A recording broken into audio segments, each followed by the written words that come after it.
The transport shuttle descended through Earth's atmosphere with a whisper of displaced air, its alien design a stark contrast to the scarred landscape below.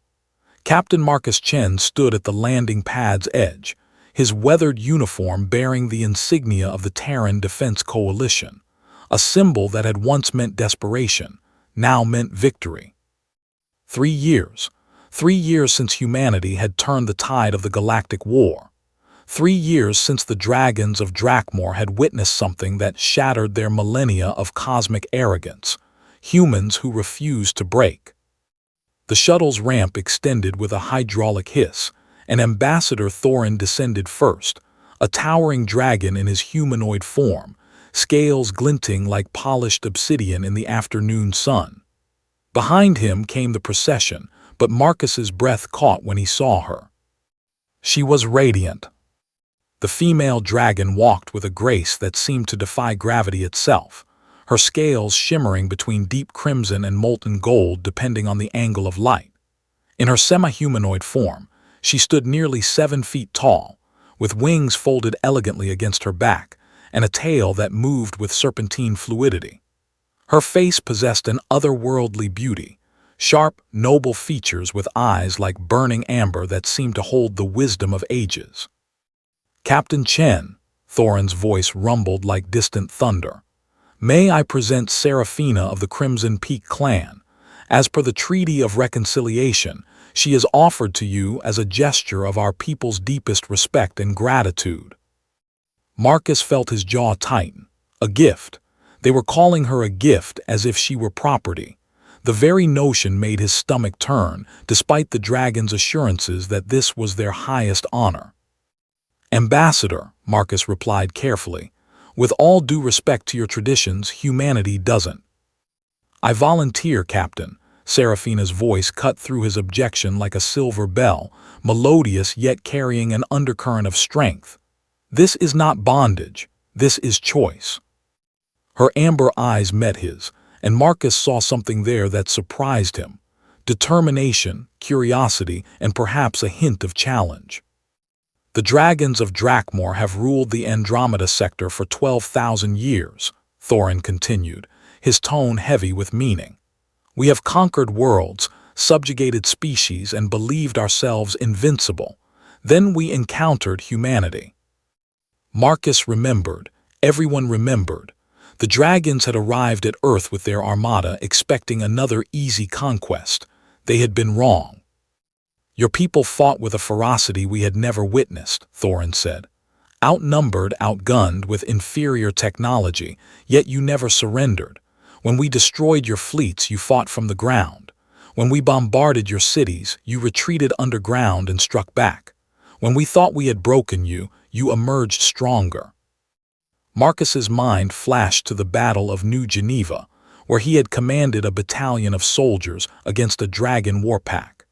They had lost 2/3 of their forces, but had brought down 3 dragon cruisers using nothing but guerrilla tactics and human stubbornness.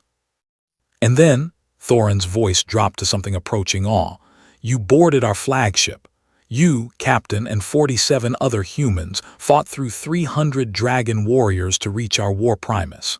You held a blade to his throat and demanded not our surrender, but peace talks."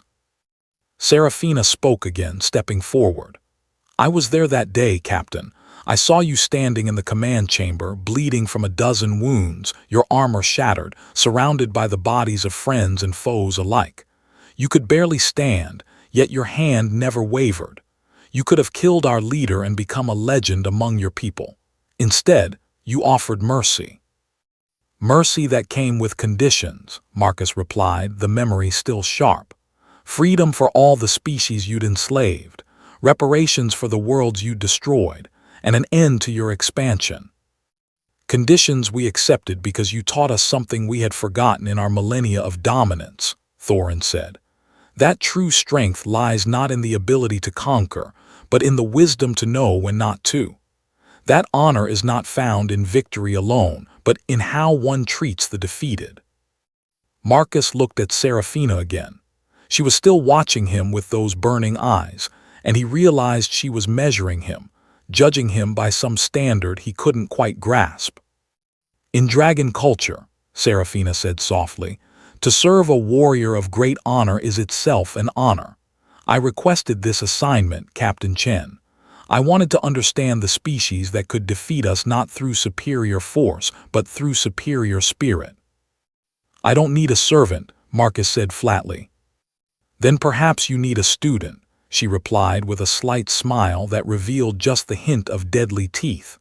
"Or a friend, or simply someone who can cook better than military rations."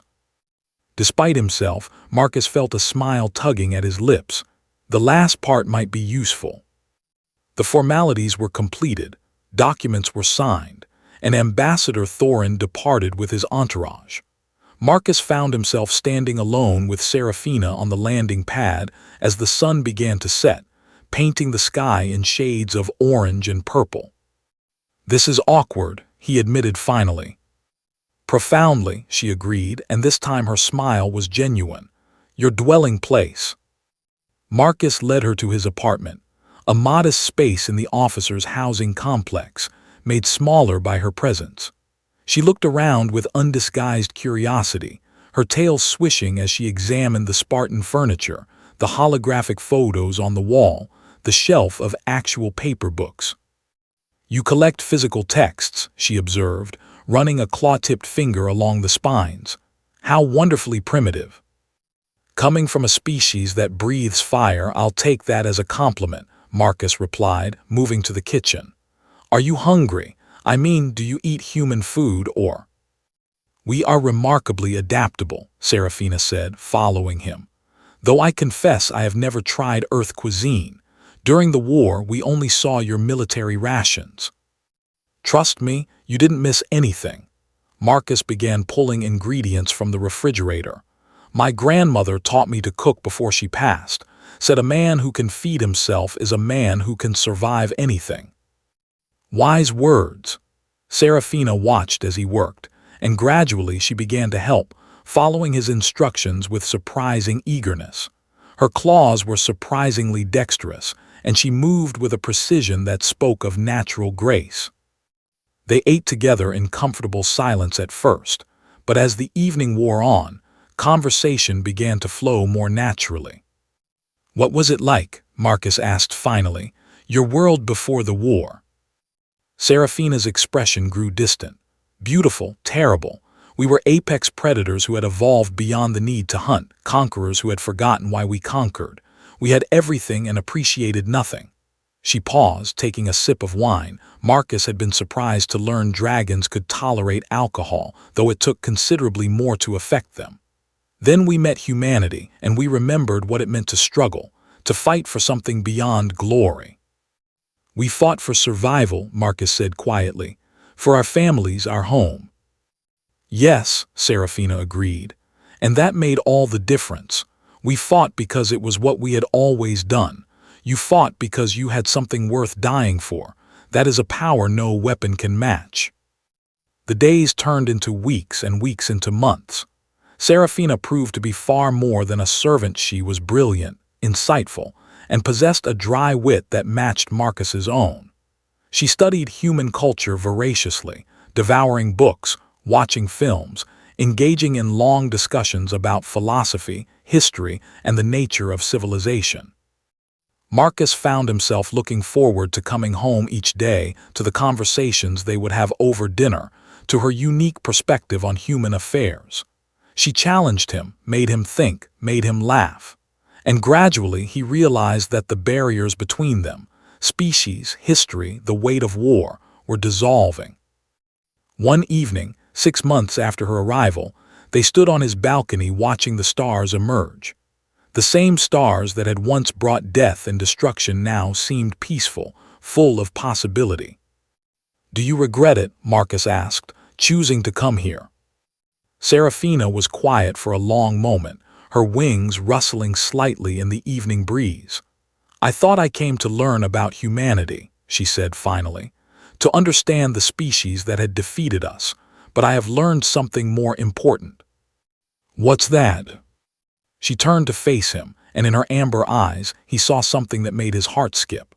I learned that strength and beauty can coexist with gentleness, that a warrior can be kind, that the same hands that held a blade to our leader's throat could also cook a meal with care, could turn the pages of a book with reverence, could. She hesitated, then continued softly, could make someone feel valued not as a servant or a prize, but as a person. Marcus felt the weight of her words, the vulnerability behind them. Seraphina, you were never my servant, you are. Yes, she prompted, stepping closer. You are the most extraordinary being I have ever met, he admitted. Dragon, human, or otherwise. Her smile was radiant, and in that moment, Marcus understood why the dragons had once believed themselves gods. But he also understood that divinity was less impressive than the simple humanity of connection, of two beings from different worlds finding common ground. The treaty called me a gift, Seraphina said, her voice barely above a whisper. But I think perhaps I have received the greater gift. You have shown me what it means to be truly free, not from duty or obligation, but free to choose who we become. And who do you choose to become? Marcus asked. I am still discovering that, she replied. But I would like to discover it here with you if you will have me not as a servant but as an equal, as a partner, as whatever we choose to be, Marcus finished, and when she smiled again, he knew that this was right. The war had brought them together through violence and blood, but peace was allowing them to build something new, something unprecedented. In the morning, Ambassador Thorin received a communication from Captain Chen. The message was brief. Seraphina will remain on Earth, but not as a gift or a servant. She stays as an ambassador of her own choosing, forging a new path between our species. Thorin read the message and allowed himself a rare smile. The humans had once again surprised them, had once again shown that honor and strength could take forms the dragons had never imagined. Perhaps that was why they had lost the war, because humanity understood that true victory was not in conquest, but in the connections forged afterward. And perhaps, Thorin thought, watching the stars from his ship, that was the most important lesson of all. That from the ashes of war could come something beautiful, that even the most unlikely bonds could transcend the barriers of species, history, and pain. On Earth, as the sun rose over a healing world, Marcus and Seraphina stood together, two warriors from different worlds, choosing peace, choosing partnership, choosing a future written not by the demands of war, but by the possibilities of hope. The Galactic War had ended with humanity's unexpected triumph, but the real victory, they both understood, was only just beginning.